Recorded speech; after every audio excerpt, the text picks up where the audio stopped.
बिस्मिल्लाहिर्रहमानिर्रहीम। सूरह फलक की तर्जुमा और उसकी फजीलत।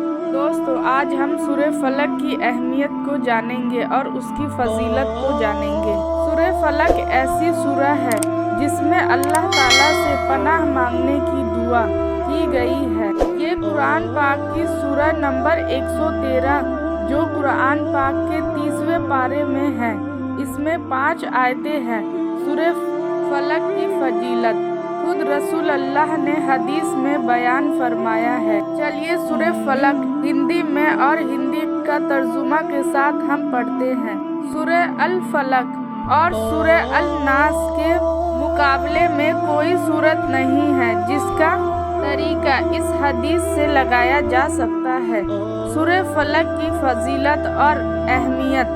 हदीस में हदीस का मफ़हूम रसूल अल्लाह ने फरमाया, तुमने गौर किया आज की रात मुझ पर ऐसी आयत नाजिल हुई कि इससे पहले ऐसी आयत नहीं देखी गई है, और वो आयत है सूरह फलक कुल औज़ु बिरब्बिल फलक और सूरह नास कुल औज़ु बिरब्बिन नास। सूरह फलक और सूरह नास के नाजिल होने के बाद आपने इस सूरह की तिलावत हर उस मौके पर किया जब उन्हें किसी दुनियावी और आसमानी आफत का अंदाजा हुआ। हदीस का मफ़हूम अबू शाहिद रज़ी अल्लाह ताला अन्हा है, कहो रसूल अल्लाह, जिन्नात और इंसान की नजरे बंद से बचने के लिए अल्लाह ताला की पनाह तलब करने के लिए मुख्तलिफ दुआ पढ़ा करते थे, लेकिन जब मैं अव्वज़तिन सूरह फलक सूरह नास नाजिल हुई तो आप बाकी दुआएं छोड़ दी और ये दुआ पढ़ा करते थे।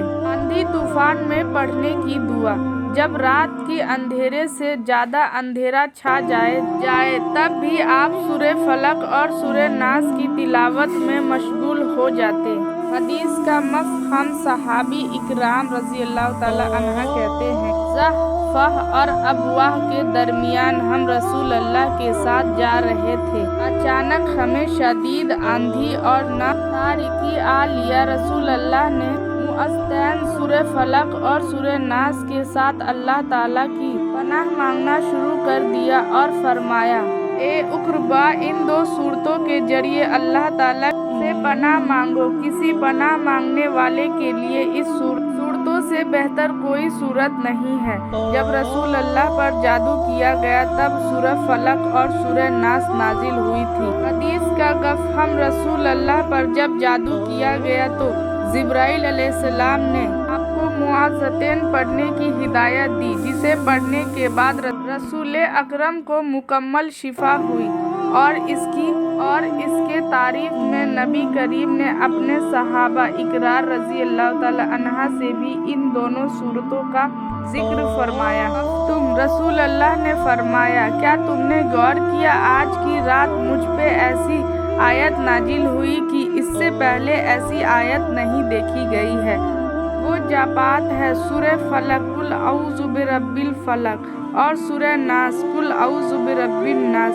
नबी करीम की बताई हुई दुआ सूरह फलक और सूरह नास है, जो वो खुद भी कसरत से पढ़ा करते थे, जो हर तरह के दुख, दर्द, तकलीफ, बुखार, बेचैनी, बिच्छू, सांप, डायन की नज़र और सब तरह की आसमानी और दुनियावी तकलीफ से निजात दिलाने में कारसाज है। हदीस का गफ़हम उम्मुल मोमिनीन हज़रत आयशा रज़ी अल्लाह ताला अन्हा कहती हैं कि जब रसूल अल्लाह को कुछ तकलीफ होती तो आपने अपने दिल में दुआधाती सूरह फलक और सूरह नास पढ़कर फूंक मारते।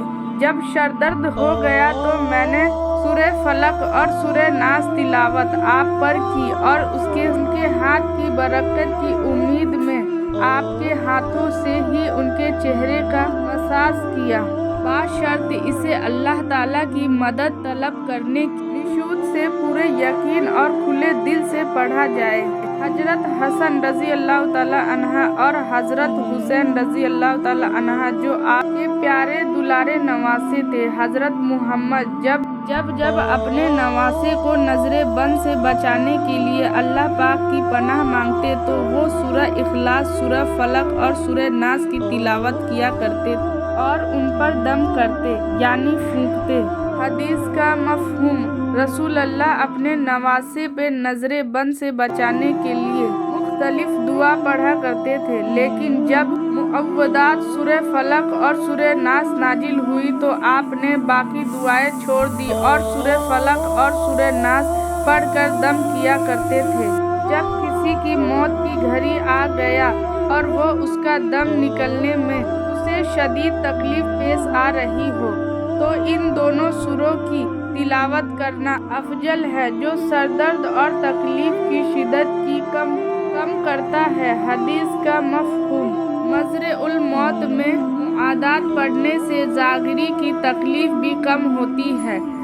گندے اثرات اور چرے ذہن کے سائے سے حفاظت کے لیے بھی سورہ فلق اور سورہ ناس کی تلاوت کرنا شفا کرے گا انشاءاللہ۔ حدیث کا مفہوم: رسول اللہ جنات اور انسان کی نظر بند سے بچانے کے لیے اللہ تعالیٰ کی پناہ طلب کرنے کے لیے مختلف دعائیں پڑھا کرتے تھے، لیکن جب مواضعتاً سورہ فلق سورہ ناس نازل ہوئی تو آپ باقی دعائیں چھوڑ دی اور یہ دونوں صورتیں پڑھنا کرتے تھے۔ نبی کریم صبح اٹھنے کے بعد اور رات میں سونے سے پہلے سورہ فلق، سورہ ناس اور سورہ اخلاص کی تلاوت کرتے تھے اور خود پر دم کرتے۔ حدیث کا مفہوم: رسول اللہ سونے سے پہلے اور جاگنے کے بعد معوذات سورہ فلق اور سورہ ناس کو پڑھا کرتے تھے۔ سنن النسائی۔ حدیث کا مفہوم: عبداللہ بن عمر رضی اللہ تعالیٰ عنہ نے بیان کیا کہ رسول اللہ نے مجھ سے فرمایا، سورہ الاخلاص اور معوذات سورہ الفلق اور سورہ الناس تین مرتبہ فجر اور شام میں پڑھو، یہ تمہارے لیے ہر لحاظ سے کافی ہے۔ ابو داؤد الترمذی۔ ریاض الصالحین۔ رسول اللہ جب بھی رات میں سویا کرتے تو پہلے سورہ اخلاص، سورہ فلق اور سورہ ناس کی تلاوت کرتے اور اپنے پورے بدن پر چہرے اور بال سمیت دم کرتے۔ حدیث کا مفہوم: حضرت عائشہ رضی اللہ تعالیٰ عنہا نے بیان کیے کہ نبی کریم جب بھی رات کو سونے کے لیے جاتے تو اپنے دونوں ہاتھ مل کر اس پر سورہ الاخلاص، الفلق اور سورہ الناس پڑھ کر پھونکا کرتے تھے اور اپنے جسم کے جس حصے پر بھی ہاتھ پھیرتے اپنے سر، چہرے اور جسم کے سامنے سے شروع کرتے ہوئے رگڑنے کے قابل وہ 3 بار ایسا کرتے۔ سورہ الفلق کا ترجمہ: جو لوگ عربی پڑھنا نہیں جانتے یا تھوڑا بہت جانتے ہیں ان کے لیے ہم نے سورہ الفلق عربی زبان میں دیا۔ جن لوگوں کو عربی بالکل نہیں آتی ان کے لیے سورہ الفلق کے حروف ہندی میں نقل کر کے دیا گیا ہے، اور جنہیں سورہ الفلق کا ترجمہ جاننا ہے ان کے لیے سورہ فلق کا ہندی ترجمہ کے ساتھ دیا گیا ہے تاکہ سیکھنے والوں، پڑھنے والوں اور معلومات اکٹھا کرنے والوں کو آسانی ہو۔ یہاں ایک اچھا وچار ہے۔ اعوذ باللہ من الشیطان الرجیم، بسم اللہ الرحمن الرحیم۔ میں اللہ تعالیٰ سے جان کی پناہ مانگتا ہوں شیطان کے مردود سے، اللہ کے نام سے شروع جو نہایت مہربان و رحم والا ہے۔ قل اعوذ برب الفلق۔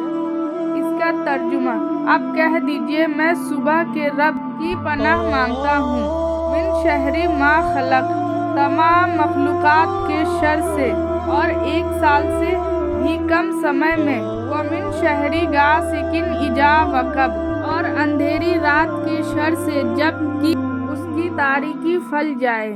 قل اعوذ برب الفلق۔ اب کہہ دیجئے میں صبح کے رب کی پناہ مانگتا ہوں، من شر ما خلق، تمام مخلوقات کے شر سے، ومن شر غاسق اذا وقب، اور اندھیری رات کے شر سے جب اس کی تاریکی پھل جائے۔ اور بھی بہت اچھے، ومن شر النفاثات فی العقد، اور ان عورتوں کے شر سے جو گرہوں میں پھونک مارتی ہے، ومن شر حاسد اذا حسد، اور حسد کرنے والوں کے شر سے جب وہ حسد کرنے لگے۔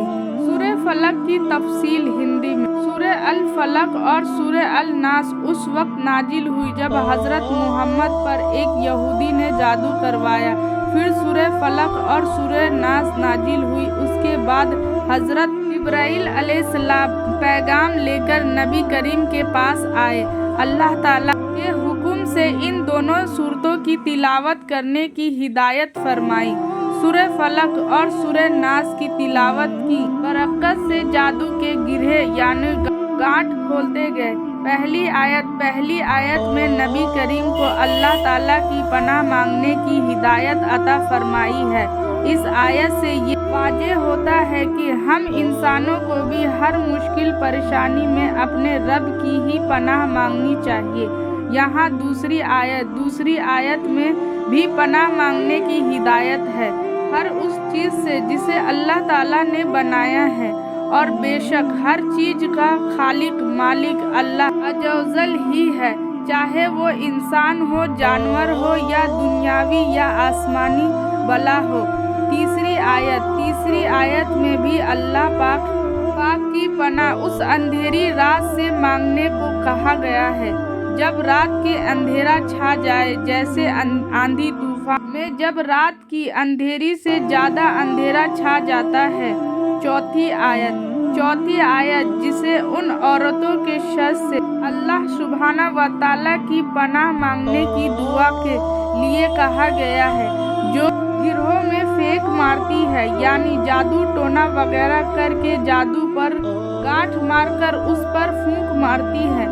पांचवी आयत में हसद करने वालों की नज़र से भी अल्लाह ताला की तरफ से हिफाजत की दुआ करने की हिदायत दी गई है, जिसका मतलब आपकी अच्छी चीज़ें देखकर जो लोग हसद करते हैं उनके नजरे बंद की वजह से आपकी जिंदगी बदतर होने लगती है और अल्लाह पाक की तरफ से अता हुई नेमतें वापस लौटाने लगती है, उसे भी बचने की हिदायत दी गई है। सूरह फलक कोई आम सूरह नहीं है, यह अल्लाह ताला की तरफ से हिफाजत की सूरह है। इसलिए अपनी रोज़मर्रा की ज़िंदगी में सूरह फलक की तिलावत को आम कर लीजिए। इंशाअल्लाह सूरह फलक की हिफाजत में हर तरह की बुराई के शर से अल्लाह करीम आपकी हिफाजत फरमाए, आमीन। रसूल अल्लाह ने फरमाया, अल्लाह हम सबको नेक रास्ते पे चलने की तौफीक अता फरमाए और इस वीडियो को अपने दोस्तों और रिश्तेदारों में शेयर करें।